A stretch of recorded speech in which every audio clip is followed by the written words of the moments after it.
Need to see a doctor. This is another workout sick and just had nothing on it. So here's me doing some weighted chin-ups. Got only a single rep with 40 kilos around the dip belt.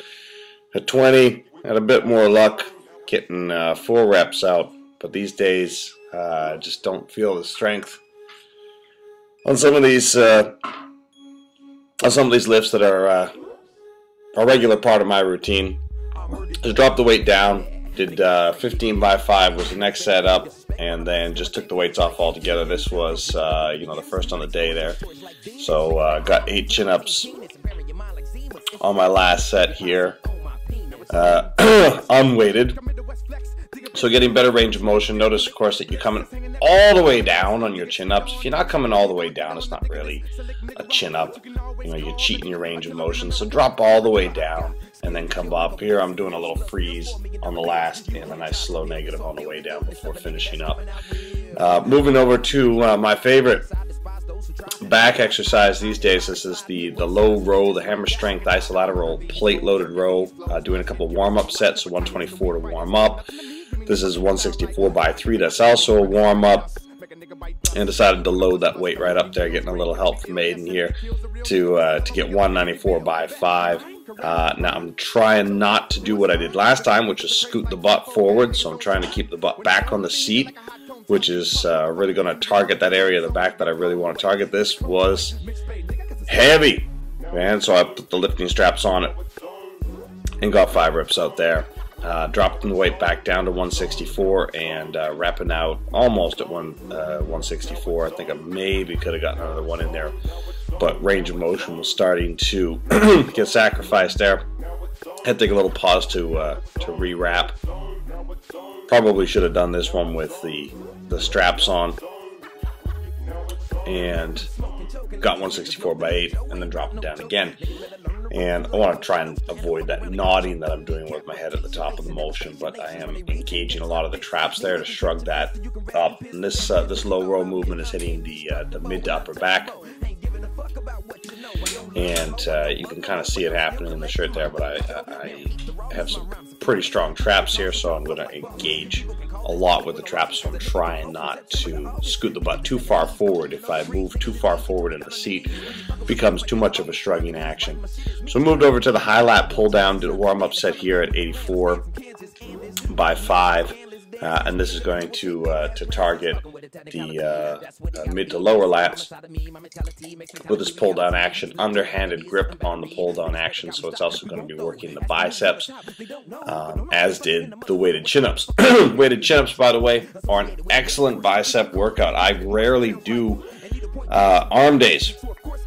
Maybe once a month you'll catch me doing an arm day, but I do get quite a bit of bicep work in on back days. Dropping the weight down, 124 was a bit too heavy for me following the first 2 exercises, so I only got 4 reps on that. Dropping the weight down to 104. I got 9. And what you notice with the breathing, perhaps not on this exercise so much, I'm going to inhale, I'm going to exhale only. I'm going to inhale before I start the movement. I'm going to exhale when I get to about the last 25% of the movement. This is probably a better view of it. So I'm going to inhale at the top, take a deep breath, and then exhale on the last 25% of the movement. And take that air and push it against my rear abdominal walls, and that just kind of keeps me driving for power. Moved over, did some barbell rows. Now, normally, if I'm standing upright doing barbell rows, I do them Yates style. However, I wanted to do some bicep work today as well. So instead of doing the Yates style row, I did an overhand grip with the straps on, and not bending too far forward. Sometimes I'll do pendlay rows for that, but this is going to hit the upper back with this barbell row, and I'm going to save the lower back for deadlift day. So this is the heaviest set, 140 by 10. Poor bastards we're going up against. By God, I do. We're not just going to shoot the bastard.